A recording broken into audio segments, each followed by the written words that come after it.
Indeed, God is faithful, and great is the faithfulness of God. And how are we going to reciprocate God's faithfulness to us? Isa sa mga pinakamatataas sa uri ng pag-worship ay pagpapatawad sa mga tao. But you ask, forgive people? How do you forgive people who hurt you? Or even ask, love people? How do you love people that should be hated? Why was Jesus forgiving, and how could Jesus be forgiving? How could people like us forgive people like us? To forgive and to love, we must first get familiar, know, and then understand people. You have to be familiar with people. Kaya mas namamahal natin, uunawa yung mga taong kilala natin. Sabi nga ng isang maikling tula, we first endure, then pity, then embrace. Bago ka makayakap, magkakaroon ka muna ng habag, o kaya ay emotional association. Pero sa simula, tinitiis-tiis mo lang, dahil hindi mo pa naman mahal ang tao. How to understand people, to the point of forgiving, even loving them. Yan po ang ating pag-aaral, at nawa, lahat tayong mapagpala ng Panginoon, and we'll learn a thing or two about understanding people. Dear God, we thank you for understanding us. You made us, and you know us, and we thank you that you love us.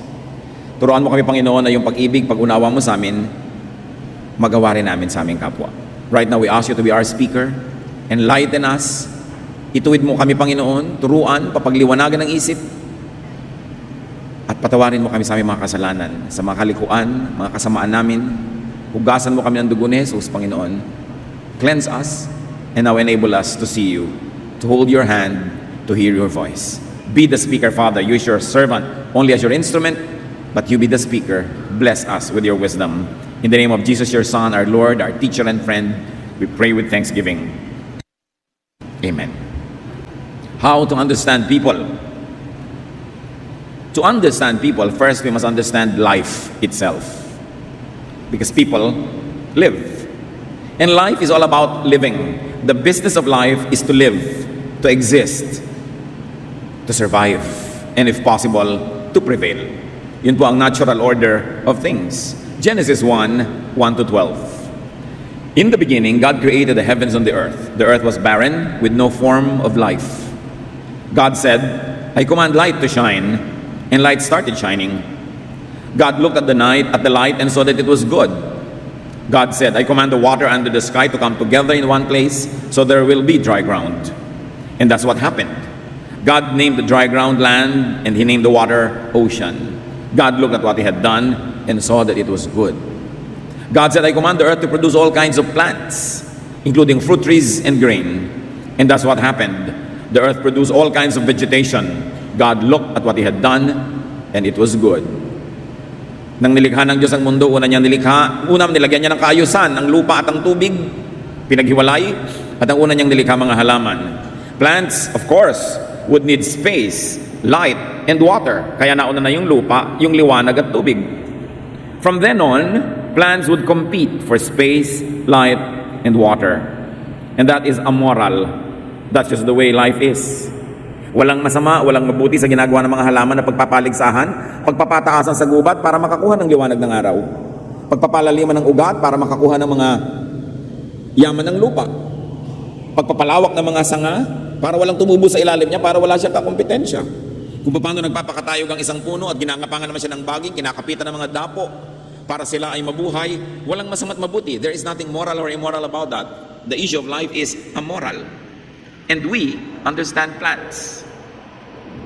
Genesis 1:20-25, God said, I command the ocean to be full of living creatures, and I command birds to fly above the earth. So God made the giant sea monsters and all the living creatures that swim in the ocean. He also made every kind of bird. God looked at what he had done, and it was good. Then he gave the living creatures his blessing. He told the ocean creatures to live everywhere in the ocean, and the birds to live everywhere on earth. God said, I command the earth to give life to all kinds of tame animals, wild animals, and reptiles. And that's what happened. God made every one of them. Then he looked at what he had done, and it was good. So matapos ang mga halaman, binigyan ng Panginoon ng buhay ang mga nakatira sa tubig, ang mga lumilipad sa himpapawid, at ang mga hayop na naglalakad at gumagapang sa lupa. From then on, animals would be preoccupied with staying alive. They would compete for space, for food and drink, like plants. And that is amoral. That's just the way life is. So kung yung mga hayop man ay naglalaban-labanan, pinag-aagawan sila sa kakainin nilang damo, gumagawa sila ng paraan para mabuhay, we don't judge them as immoral. That's the way life is. They are supposed to stay alive. We understand animals. Genesis 1:26-31. God said, "Now we will make humans, and they will be like us. We will let them rule the fish, the birds, and all other living creatures." So God created humans to be like himself. He made men and women. God gave them his blessing and said, "Have a lot of children. Fill the earth with people and bring it under your control. Rule over the fish in the ocean and birds in the sky and every animal on the earth. I have provided all kinds of fruit and grain for you to eat, and I have given the green plants as food for everything else that breathes. This will be food for animals, both wild and tame, and for birds." God looked at what he had done. All of it was very good. Now, tao naman ang nilikha. At binigyan ng utos, magpakarami kayo. Dahil dadalawa pa lang sila nun. Konti pa lang sila. So magparami kayo. At kayo ang mamahala sa lahat ng nilikha. How do you understand humans? We have to understand that life on the planet is about the balance needed to sustain it. Ecological balance, many people call it. Kanya-kanyang lugar, kanya-kanyang pagkain, kanya-kanyang papel sa buhay. At dahil ang buhay ay buhay, life is about birth. Dapat maipanganak. Kasi hindi ka naman magsisimulang mabuhay kung hindi ka maipapanganak. Birth muna para magka-life, para tuloy ang buhay. Therefore, most of the preoccupation of life is about reproduction. How can you fill the earth if you don't reproduce? How can you dominate God's creation and rule over it if you are a few? So there's one basic truth, that life will mostly be about sex. And it is something that you have to understand from the beginning, or you will misunderstand it all your life. The cycles of life is about puberty, courtship, marriage, childbearing, and even the undesirable extramarital affairs, the attendant lust that goes with being naturally inclined to reproduce, and then all the troubles of being together that leads to divorce, and then remarriage to have a second chance at life again. All these are about reproducing, so that you will have offspring, or having a partner, so that you will have a better quality of life. And even doctors tell us that those who have partners are healthier, and they live longer, and they respond better to medication. So life is about staying alive and staying well. Dikta yan ng kalikasan, hinihingi ng buhay. Genesis 1:27-28. So God created humans to be like himself. He made men and women. So he gave them his blessing and said, "Have a lot of children, fill the earth with people, and bring it under control." Reproduction was life's natural command. Hindi dapat maubos ang tao. Pag nalagot ang mga saling lahi, paano pa magkakatao uli? Pero dapat nating unawain na yung utos na yun dahil konti pa yung tao. Pag siyempre sumobra na, survival would require population management. The law of the jungle takes care of that among animals. Pag sobrang dumadami yung palaka, kinakain sila ng mga ahas, mauubos sila uli. Pag sobrang kumonti ang mga ahas, dadami yung palaka. Pagka naubos yung mga palaka, dadami yung lamok. Dapat may balance. Pero sa mga tao, how do you manage that? Of course, responsible parenthood dahil sa kabihasnan. Hindi naman tayo nagkakainan dahil ang dami na nila ubusin natin, ang dami na nila patayin natin. It's not like that. That is why the development of the body for sexual reproduction is the sign of the onset of physical maturity. Sa lahat ng matatandang kabihasnan, mga tribal cultures, ipinagdiriwang pag ang isang dalagita ay nagdadalaga na at ang isang binatilyo ay talagang magbibinata na. Adolescence, rites of passage are celebrated. Because of our natural composition and we are wired to reproduce, sex is a very powerful attraction, motivation, and compulsion. That's why God, in His infinite wisdom, made sex very pleasurable. Because otherwise, it would be hard work. And who would like to work hard without reward or pleasure? So hindi dadami ang tao kung puri work lang yun. That's why the Lord, in His infinite mercy and brilliance, made it nice. But because it's nice, it was prone to be abused. But first of all, you've got to understand it. Ganun talaga, takda, that people will be sexually preoccupied. That is why reproduction, together with real estate, is a major theme in the history of the Israelites. Pag binasa niyo ang Old Testament, dalawa lang ang theme niyan. Pagpaparamihan, panganganak, kahit sa anong paraan, at pagkuha ng mga lupain, pagde-defend dito at pagsakop sa iba pa mga lupain at paglalagay ng mga bakod at muhon at mga tanda. Yan ang preoccupation ng Old Testament because Israel was preoccupied with survival. So they always had to be concerned about population growth and real estate management because they were always threatened with decimation. Parang lagi na lang silang mauubos, kaya pati kakainin nila, sobrang ang daming bawal, safe na safe dapat, ang daming tradisyon to keep the population alive, at least until the Messiah was born. Kaya merong mission yung mga Israelites to keep themselves alive. Kaya gera dito, gera doon, diet dito, diet doon, at anak dito at anak doon. You will notice that even Jewish morality bended with demographic needs. Ang kanilang sense of right and wrong was shaped by their need to have children. That's why it was all right for the men to have multiple wives. Kasi gera sila ng gera, mamamatay yung mga kalalakihan, uuwi ngayon ng konting lalaki, ang daming babaeng balo, anong gagawin mo doon? Sino magpapakain sa kanila? Paano sila magkakaanak? So kailangan anakan sila ngayon ng mga natirang kalalakihan. Kaya ang dami nagiging asawa ng mga lalaki nung araw because they were very, very preoccupied with continuing the line. Kaya maraming teaching talaga sa Bible, kung tutuusin mo, lalo sa Old Testament, ang sinasabi lang, sayang ang sperm. Bawal ang sexual activities na nag-aaksaya nito. Pag binasa niyo yung Bible, kaya maraming mga sexual questions tungkol dyan. Bakit namatay si ganon? Bakit napagalitan yun? Kasi nag-aaksaya sila. In the Old Testament, it was the glorified virtue for women to bear children. Kaya parang isinumpa ka kung babae kang hindi magkaanak. As many as possible dapat ang anak. And it was the virtue of men to sire children with only lip service to faithfulness to a wife or to many wives. Napagalitan ba si Solomon na maraming asawa, si David na maraming asawa, si Jacob? Lahat sila. Bakit ganun nung araw? Because they only wanted to be many. Yun ang takda, kailangan mag-survive. And it was considered a blessing to have many children. Siyempre, noon yun, nung maluwag pa yung planeta. Pag wala ka nang maipakain, maitustos, hindi na blessing yun. Dapat nang i-manage. But what's the point here, brothers and sisters? Understand. Living beings, plants, animals, the birds and the bees will be sexually obsessed. You have to understand that. You have to begin with that fact so that you will have a grasp of the real situation of people. Pati mga bulaklak, kung nanonood kayo ng mga palabas sa TV tungkol sa biology, mga halaman, flowers, pollination are all about sexual reproduction. The flower of a plant is nothing but its sexual organ. At anong ginagawa ng mga halaman sa kanilang bulaklak? Kinukulayan, pinapabanguhan, nilalagyan ng mga dekorasyon para maakit nila ang mga bubuyog at sila'y puntahan so that there will be pollination or cross-pollination. Whenever you see a flower or a bee, you're seeing sex.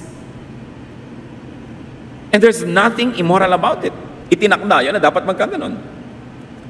Ano ngayon ang kinalaman natin dyan? Understand that people will be sexually obsessed. Huwag itong pagtakhan. Hindi ko sinasabing tolerate or encourage, but at least understand it. And people will commit mistakes because of their sexual obsession. People are wired for sex. Sobrang denial pagka yan itinanggi ng sinuman. Now, understanding and appreciating this natural reality, might a jealous or a betrayed spouse, a sexual abuse victim, or a conservative person understand and forgive those that offend them? Kaya bang unawain ng isang ginang ang kanyang husband na hindi napigil ang sarili at nagkasala? O ng isang ginang na hindi napigil ang sarili siya ay nagkasala? Kaya ba siyang unawain ng kanyang asawang lalaki? Kaya bang unawain ng isang taong naabuso sexually na yung nang abuse kasi sa akin was sexually obsessed? At kung ano man ang nangyayari sa kanyang buhay noong oras na yun, anong iniisip niya, anong chemical composition ng kanyang blood, ano yung psychological need niya, ano ang nagbunsod sa kanya para gawin ito. Yung mga conservative na no-offense sa mga hindi conservative, kaya nyo bang maunawa na yung mga iba talagang sexually preoccupied kaya halos maghubad na paglalakad sa kalye to be attractive? Hindi ko sinasabing i-tolerate o kaya encourage. Ang sinasabi lang natin, unawain man lang. Kung saan nagmumula ang mga tao dahil ginagawa nila ang mga ginagawa nila. At itong pag-iisip na ito para sa offended, hindi para sa offender. Dapat ang nag-iisip ng pangunawa ay yung na-offend. Hindi yung nakaka-offend ang nagsasabing unawain mo ako, no. Pero yung ikaw yung na-offend, ikaw yung nagagalit, ikaw yung nagdaramdam, dapat kang umunawa. Una, para makalaya ka. Kasi kung hindi mo inuunawa, magagalit ka, mamumuhi ka, lugi ka rin. Hindi ka makakapagpatawad. Pag hindi mo inunawa, halimbawa ang spouse mo na minsan nagkamali dahil nadarang, nag-init, nagsiklab, sumabog, maghiwalay na kayo forever? Itatapon mo na lahat ng pinagsamahan nyo dahil sa isa niyang pagkakamali. Remember, ang kausap ko dito ay yung magpapatawa dahil hindi nagkakamali, dahil hindi ito dapat gawing excuse para patuloy kang magkamali. Pero ikaw, na pwede kang magpatawad, hindi mo ba isipin yan? Ang unang paraan po, nung wala pang mga kabihasnan, was the law of the jungle. Base animalistic nature. Kaya nagkaroon ng civilization.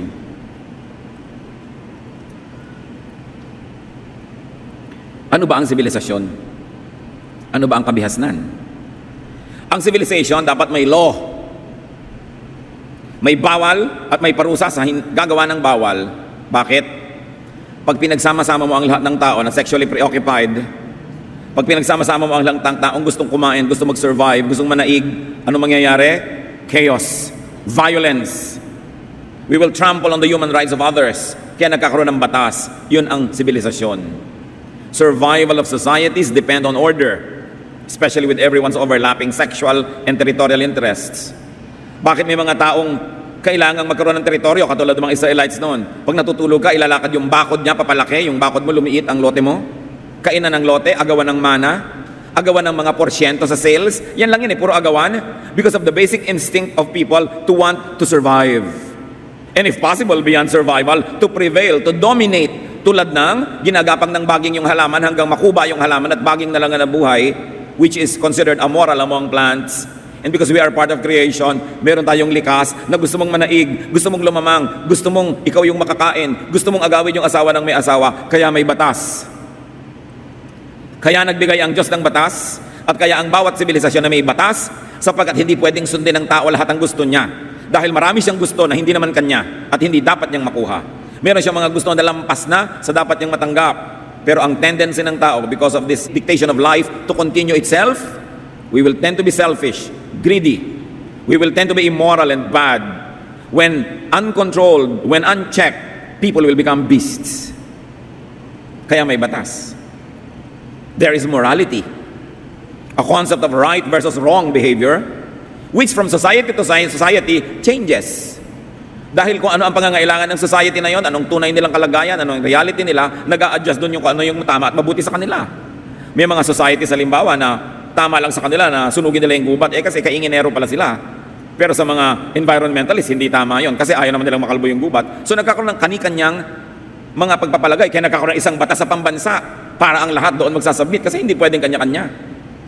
Kaya bawal magtapon ng mga basura sa ilog at sa mga kanal kasi alam natin na pagka napuno ng basura ang mga kanal at umulan, hindi dahil yan tubig, babaha. Everybody's affected.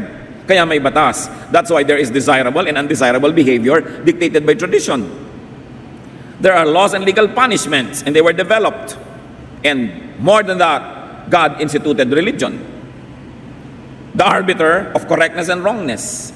That's why the Lord appointed prophets and priests to arbitrate and to tell people what is right and what is wrong. Not that because people need to be told, because they know anyway, but because people would like to do what's wrong because it will give them more benefit. That's why it has to be controlled. Katulad na lang ng sobrang sexual appetite, Exodus 20 verse 14, isa sa mga 10 commandments, be faithful in marriage. So hindi mo pwedeng sabihin, kasi nag-iinit ang aking damdamin, may apoy sa aking kandungan, busan mo ng tubig. Hindi pwedeng may apoy sa aking kandungan tapos paglalagablabin mo hanggang buong barangay nagsiklab. May batas ang Diyos tungkol dyan. Hindi pwedeng sinusunod ang lahat ng likas. Kasi dadalhin yan tayo sa gulo. Exodus 20:17, another commandment, do not want anything that belongs to someone else. Don't want anyone's wife or husband. So yes, heaven wired you to want to reproduce, to want to have sexual pleasure, but there are limits. So those who are married are limited to their partners. And those who are single should not mess with those who are married because those married people should be limited to their partners also. So ngayon pinagbabalanse mo yung natural, yung likas, yung biological, at yung spiritual, yung tama, yung mabuti. May remedy naman because people nga are sexually designed to be active. 1 Corinthians 7:9, sabi ni Paul, if you don't have enough self-control, then go ahead and get married. After all, it is better to marry than to burn with desire. So sabi ni Paul, also, meron kayong mga desires pas mag-asawa. Ano po yung unsaid? That everything is honorable in the marriage bed. Na dapat lahat ng siklab, apoy, init, lagablab, gawin nyo within marriage and it's acceptable, even honorable. But outside of that, the law of God and the laws of most lands prohibit it. So marriage yung ginawa sa Bible na solution sa gulo. Meron kang pagdadalhan ng mga natural mong mga nararamdaman, pero may tamang lugar doon at tamang panahon, and outside of that is not acceptable. To establish order, behavior has been controlled by the temple and by the palace, by the church and by the state. Kaya may mga bawal na legal at bawal din na moral, and usually governments and churches agree on what is wrong and what is right for a certain culture or a certain country. Traditions and social punishments were glorified. Kasi magulo pag walang ganon. At bakit nagalit ang Diyos sa Malakay 2:14? And why isn't God pleased? It is because He knows that each of you men has been unfaithful to the wife you married when you were young. You promised that she should be your partner, but now you have broken that promise. Ito yung sumbat ng Diyos sa mga kalalakihang nagtataksil sa kanilang asawa. Sabi ko noon, galit ako sa inyo. Hindi ako natutuwa sa inyo dahil pinagtataksilan nyo ang mga babaeng pinakasalan nyo ng mga pare-pareho pa kayong bata. Bakit nyo sinisira yung pangako? Habang inuunawa ng Diyos that people have sexual needs and urges, He has placed correct venues for such activities, and that is within marriage. Morals, values, institutions, regulations are for order, for smooth interpersonal relations, and for function as community. Hindi ka naman nabubuhay para lang sa sarili. We all share time and space, so there are rules that govern our behavior. Dahil sa selfishness ng tao, kinailangan ng batas at kinailangan ng parusa. Saan man na matinong lipunan, saan man na matinong kumpanya, saan man na matinong pamayanan o pamilya, pinaparusahan ang mali. Pagkat pag hindi mo pinarusahan ang mali, lahat na magkakaroon ng lakas ng loob na gumawa ng mali at magkakawatak-watak, magkakagulo-gulo ang lahat. Regulations are for survival of groups and individuals. Napaka-importante. So understand, in order to survive, thrive, and dominate, some persons could be selfish or selfless. Magkaiba yan, selfish or selfless, pero pareho lang yan, at the end of the day, the person satisfied himself. Meron pong bad selfishness.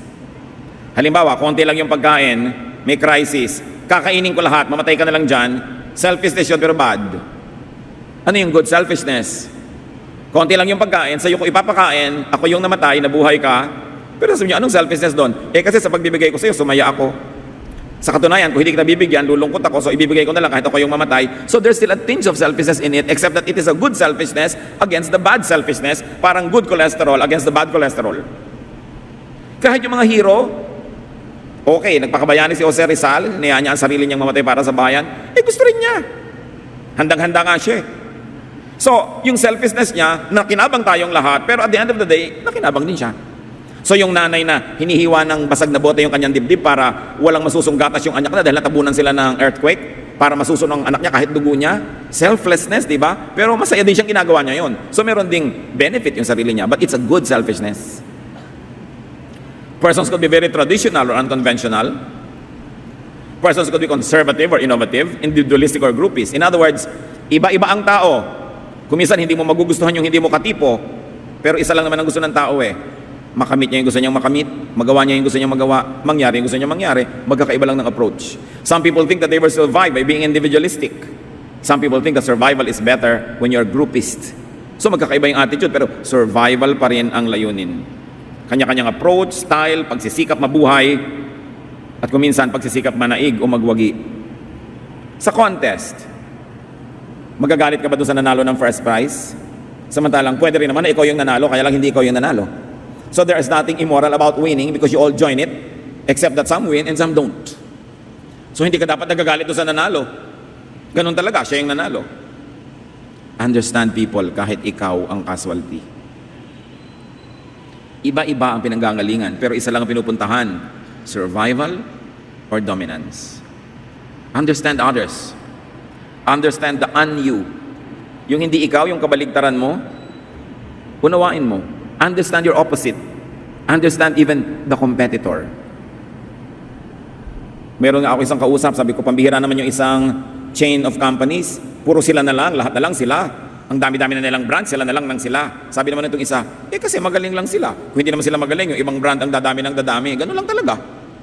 Ganun ang buhay. Ba't ka naman nagnegosyo para kumonti ang branches mo, di ba? Gusto mong damihan? At kung kaya mong damihan at magagawa mo, dadamihan mo naman talaga. Yung iba hindi lang dumadami dahil hindi nila magawa. So, ganun talaga yung buhay, so uunawain mo. Understand even favoritism. O hindi kayo paborito ng nanay nyo, siguro hindi kayo yung kamukha. O hindi kayo yung kamukha yung ugali, ang paborito yung kapatid nyo. Why? Bakit may favoritism? We tend to like people who are like us. Why? By seeing ourselves in others, we see strength in numbers, strength in companionship, so we like them. We don't like people who are not like us. Why? Because they contradict what we want. Ganun lang yon. So pwede mong maunawa yung iba ang pananaw, iba ang ugali, kasi iba sila eh.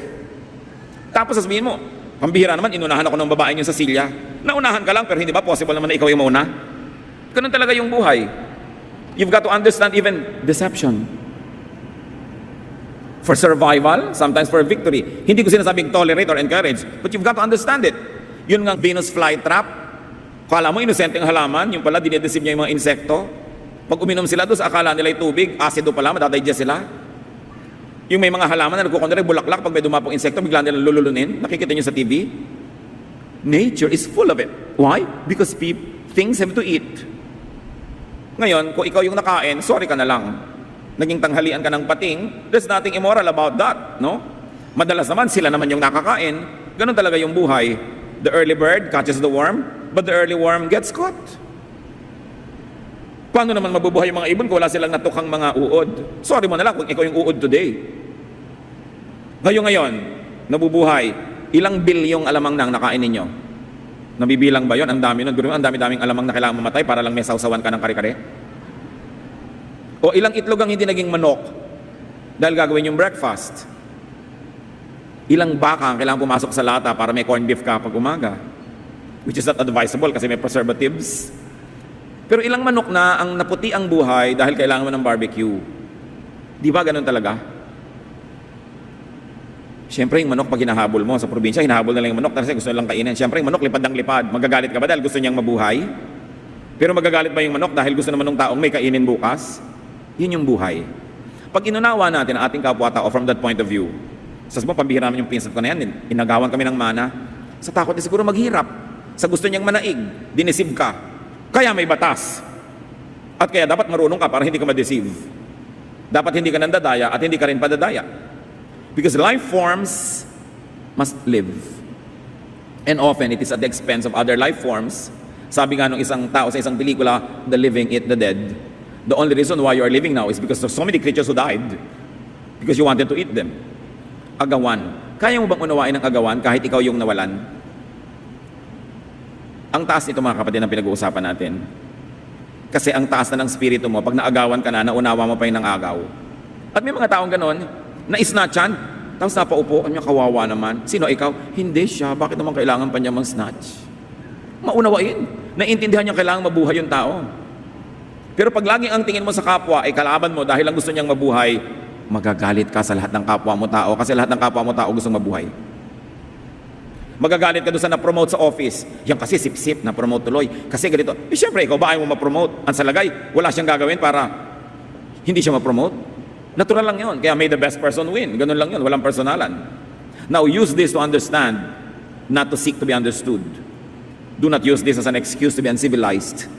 But when people are uncivilized to you, at least understand them. Sasabihin mo, kasi, tao. Kasi marami nagtatanong lagi sa akin sa tagal-tagal ko ng pastor mga kapatid, na 3 dekada, Pastor, paano po ba nagpapatawad? Hindi ko talaga magawa. Hindi ka nakakapagpatawad kasi hindi mo inuunawa. Pag naunawaan mo na, doon ka lang nagpapatawad. Kaya ang mga magulang, madali magpatawad. Kung minsan hindi pa nga nagkakasala yung anak, napapatawad na. Bakit? Kasi kilala nila yung anak at inuunawa nila. Bakit po violento yung anak nyo tapos napag-asawa ko siya? Alam mo kasi iha nung bata yan, nabagok. Nadagan na ng tren ng ulo niya. So, dahil uunawaan mo siya, napapatawad mo. Bakit po ang damot-damot ng anak nyo? Kasi alam mo nung maliit yan, taghirap kami noon, wala yang nakaing masarap, at nag-aagaw-agaw sila magkakapatid, lagi siyang talo. Kaya ngayon, hanggang ngayon, nakikipagagawan pa. You understand because you know. Hindi ko sinasabi mga kapatid na mag-tolerate tayo at gawin nating masamang ugali natin. Pero pag may taong masamang ugali, hindi nyo mapatawad, subukan nyo unawain muna. Bakit siya ganun? Mga ginang, kaya nyo bang maunawa yung mga kiridang inagawang asawa nyo? Sa una, grrr, no? Pero pag naisip mong, sexually abused pala yun nung maliit, wala palang nagmahal sa kanya, kaya nung makita niya ang asawa mo, sabi niya, mahalin mo ako para sa lahat ng hindi nagmahal sa akin. So baka pwede niya nang simulang maunawa, no? Tapos yung pala, insecure siya, natatakot siya mapag-isa, hindi man niyo siguro matanggap, pero mababawasan ang galit niyo. And then you will begin to see this woman as, kawawa naman, bakit kailangan niyang mang-agawan ng asawa ng may asawa? Kasi walang tumototoo sa kanya ba? So maunawaan niyo, importante. Now, life is about reproduction. Number 2, life is about growth. Hindi naman pwede ipanganak ka lang tapos na. Dapat lumaki ka. So, you understand consumption. People will be consumers. Sa Bible nga, nung taghirap, nagkaroon ng famine, may mga nanay na iniluto ang kanilang mga anak. Can you imagine? Tapos, nagpatalinuhan. Yung dalawang nanay, sabi niya, alam mo, lutuin natin yung mga anak natin. Sabi naman ng isa, sige, yung anak mo muna. Pumayag naman tong isa. Di nagkain na sila. Nung nakakain na sila ngayon, bumalik na yung katinuan. Nung ngayon magugutom na sila uli, sabi naman nung isa, yung anak mo naman, ay, ayoko nga. Nagkagalit sila, nagsumbong sa hari. Dahil bakit sabi yung anak ko niluto namin, tapos yung anak niya ayaw ipaluto. Ba't ka nauna na pumayag? Kaya may cannibalism. You can never tell. Nakikita nyo yung mga boat people, mga refugees from other Asian countries. Sinisikap nila magpunta sa Pilipinas, sa Palawan. Sasakay sila sa bangkang kay liit-liit na walang makina. Sa gitna ng dagat, nagkakain na sila. Ang daming ganon. Because life must live. The living eat the dead. That's why we need morality, we need God, and we need government. Otherwise, the law of the jungle will prevail. Gusto kong ipakadiin-din at paulit-ulitin. Hindi ito para maging excuse para tayo mag-asal hayop. Pero unawain natin yung mga nag-aasal hayop. What makes them do that? What is their need? Ano ba ang kanilang genes? Ano bang mga uri ng dugo ang nananalaytay sa kanilang mga ugat? Ano ba ang kanilang blood type? Ano ang body type? Ano ang childhood nila? Ano ang experiences nila in education? Anong upbringing? What emotion are they going go through? What are their deprivations? Ano ang kanilang mga pangunahing mga gusto sa buhay? Ano ang nararamdaman nila? What was their body chemistry? Lahat yan naghahalo-halo, naglalakip-lakip, so people behave the way they behave. To understand the complexity of the human behavior will be to set yourself and get yourself ready to love people. So you understand selfishness. Nasubukan nyo naman, may kasama kayo sa bahay na bodybuilder, gusto niya kainin na lahat yung pagkain, hindi ba? Parang lahat ng karne doon, lahat ng steak doon, kailangan makain niya. Kasi yung mga muscle niya, bawat niya nagsisisigaw, karne. Calcium. Kaya nangangayayat yung mga asawa ng bodybuilder. Liba nilang alaki ng budget nila. Sa kanya napunta lahat yung calcium. So may mga nang-uuna, nag-aagaw. Kasi, tao. Nag-aagawan sa bus, nag-aagawan sa ganito. Kasi gusto makauwi. May nakatakda sa tao. Tulad ng genes. At meron din naman nakokontrol. Kaya tinitimpla. Pag alam mo, nagaling ka sa isang lahing marahas, isang lahi na mainitin ang ulo, lagi nagagalit, alam mo na magtatrabaho ka extra hard to control it. Kasi you're genetically predisposed to be violent. May genetics involved Pero hindi yan excuse dahil may spirito tayo that is above matter. Kaya laging tinitimpla yung lupa, yung espiritu, yung makadiyos, yung makalupa, para magkaroon tayo ng behavior na katanggap-tanggap para sa lahat ng nasa paligid sa atin. So life is about reproduction, life is about growth, and life is about continuity, perpetuity. Dapat tuloy-tuloy ang lahi, ang mga saling lahi. And that brings us back to reproduction.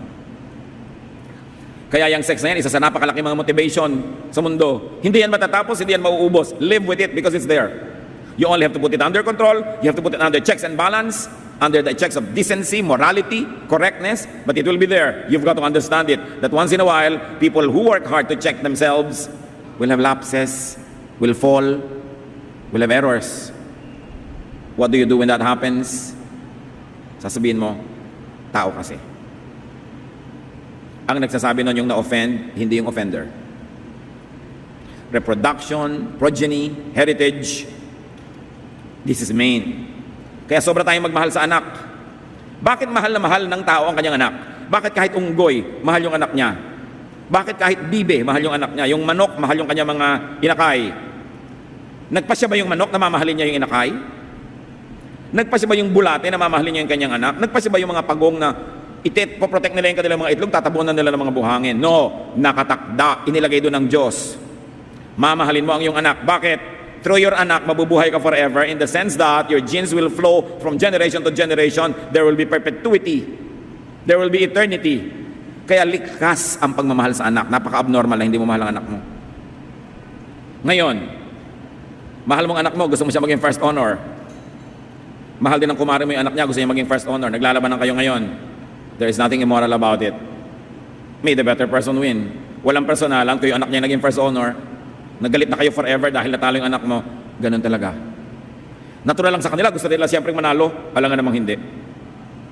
So, importante mga kapatid, unawain ang kapwa. But above the genes, above body chemistry and electricity, is the Spirit of God that should prevail. Dahil may inilagay ang Diyos sa tao na wala sa mga hayop, ang kanyang espiritu. So hindi mo excuse yan para maging asal hayop. Kasi hindi ka lang lupa, ikaw din ay espiritu. Because God breathed His Spirit into dust and humans were formed.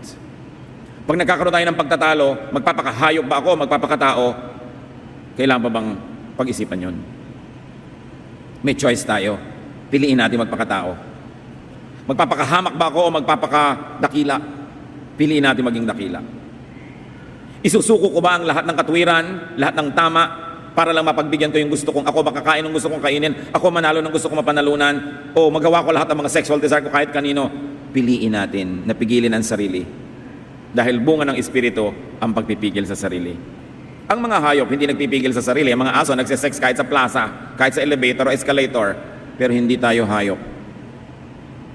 Tao tayo.